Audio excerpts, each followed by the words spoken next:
तो स्टोरी की शुरुआत होती है और हम देखते हैं कि कुछ लोगों के बीच फाइट हो रही थी, जहाँ पर सभी अपनी अपनी पावर से एक दूसरे को खत्म करने में लगे हुए थे और यहाँ पे चारों तरफ बस खून खराबा ही हो रहा था। सभी अपनी अपनी पावर्स का यूज करते हुए अपने अपोनेंट के ऊपर बिना कोई दया दिखाए उन्हें बहुत ही बेरहमी से मार रहे थे। इस फाइट को देखकर ऐसा लग रहा था कि मानो यहाँ पे जितने भी लोग मौजूद हैं वो सारे बेस्ट ऑफ बेस्ट फाइटर्स हैं, क्योंकि अगर कोई पर्सन इस फाइट में मर रहा है तो वो अपने साथ साथ अपने अपोनेंट को भी मार दे रहा है, यानी हम तो डूबे सनम तुम्हें भी ले डूबेंगे। और अब इस फाइट में जितने भी लोग इंटरप्ट हैं वो खुद को बचाते हुए ये पूरी कोशिश करते हैं कि वो अपने अपोनेंट को खत्म कर सके, मगर जैसा कि मैंने कहा कि यहाँ पे जितने भी फाइटर्स मौजूद हैं वो सारे एक से बढ़ के एक हैं, इसीलिए अगर वो मर रहे तो वो अपने साथ साथ अपने अपोनेंट को भी मार रहे हैं और ये नजारा काफी ज्यादा ब्रूटल था। तो गाइस आखिर यहाँ पे चल क्या रहा और आखिर इन सबके पीछे का रीजन क्या है, ये लोग आखिर क्यों एक दूसरे को इस तरह से मार रहे हैं, इन सारे सवालों का जवाब हमें आगे मिलेगा। और अब जब यहाँ पे मौजूद सारे लोग लगभग खत्म हो चुके होते हैं तब इस प्लेस में सिर्फ एक लड़की और ये लड़का बचता है, जिस पर अब ये लड़की पूछती है कि कैन क्या हम लोग ईविल है। तब ये लड़का कहता है कि यूरी मुझे नहीं पता, शायद यही हम लोगों की किस्मत है।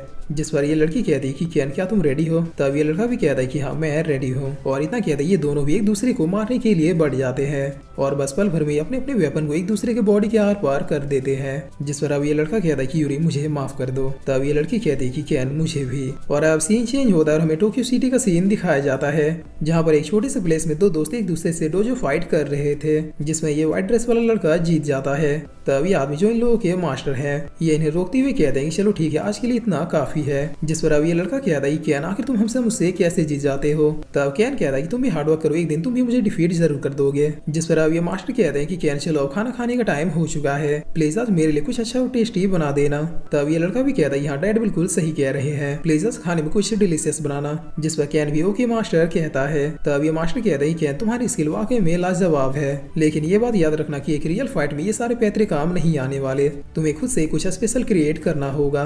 जिस पर अब इस बात को सुन के कैन को समझ नहीं आता कि उसके मास्टर आखिर उससे कहना क्या चाहते हैं, और अब कैन इन सारी बातों को भूल के खाना बनाने में बिजी हो जाता है। जिसके बाद ये तीनों बैठ के खाना खाते हैं, जहाँ पर कैन के मास्टर और उसका दोस्त उसके खाने की बहुत ही ज्यादा तारीफ करते हैं। और अब खाना हो जाने के बाद कैन और उसका दोस्त बस से लटक के स्कूल जाने लगते हैं, जहाँ पर कैन का दोस्त जिसका नाम किकेत्सु है ये कैन से पूछता है कि आखिर तुम हर समय क्या पढ़ते रहते हो, क्या तुम मुझे कोई ट्रिक बता सकते हो जिससे मैं बहुत ही जल्दी पावरफुल बन जाऊं। जिस पर अब चलते चलते कैन बताता है कि मेरे हिसाब से पावरफुल बनने की कोई निंजा टेक्निक तो नहीं है, तुम्हें कंटिन्यूअसली फोकस करके हार्ड वर्क करना होगा। और अब चलते चलते ये लोग फाइनली अपने स्कूल पहुंच जाते हैं, जहाँ पर इनका एक और फ्रेंड इन लोगों से मिलता है और तब इन्हें पता चलता है कि आज का तो फर्स्ट पीरियड ऑफ है। जिस पर अब हम इन लोगों के पीछे उसी लड़की को देखते हैं जिसका नाम यूरी है।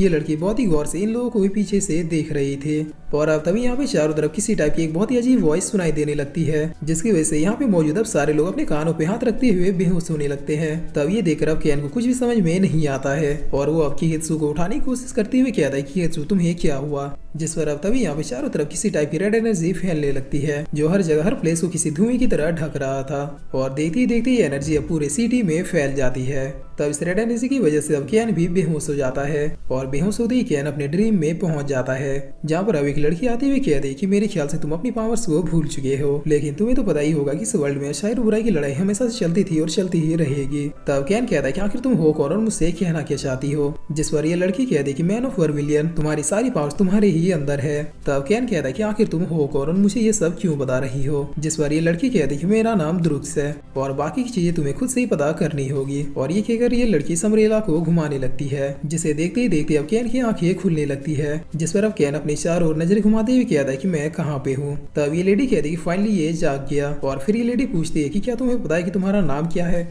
जिस पर कैन यस कहते हुए अपना नाम और पूरा पता बता देता है। तब ये डॉक्टर कहता है कि चलो ये तो बहुत ही खुशी की बात है कि इसे सब कुछ याद है। और अब ये लेडी बता दी कि तुम पिछले 5 महीनों से सोए हुए थे।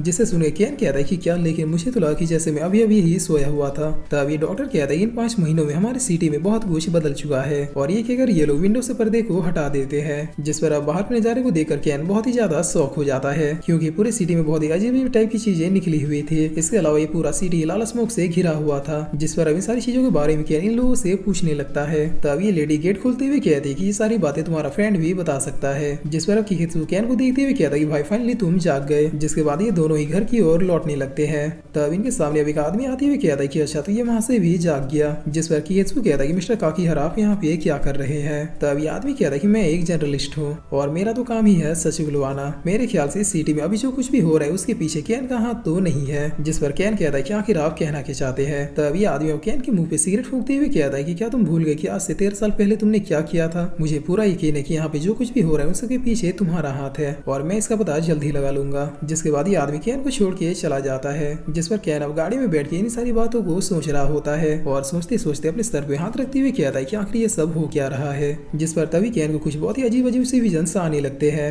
जहाँ पर वो देखता है कि उसका घर पूरी तरीके से तबाह हो चुका है और उसके मास्टर को भी किसी ने मार दिया है। इसके अलावा कैन के हाथ से एक स्वॉर्ड भी निकल रहा था। तब ये सब देखते कैन बहुत ही घबरा जाता है और फिर वो किगेत्सु से पूछता है कि तुम्हारे डैड कैसे हैं। जिस पर किगेत्सु कहता है कि वो तो बिल्कुल फाइन है, लेकिन हुआ क्या।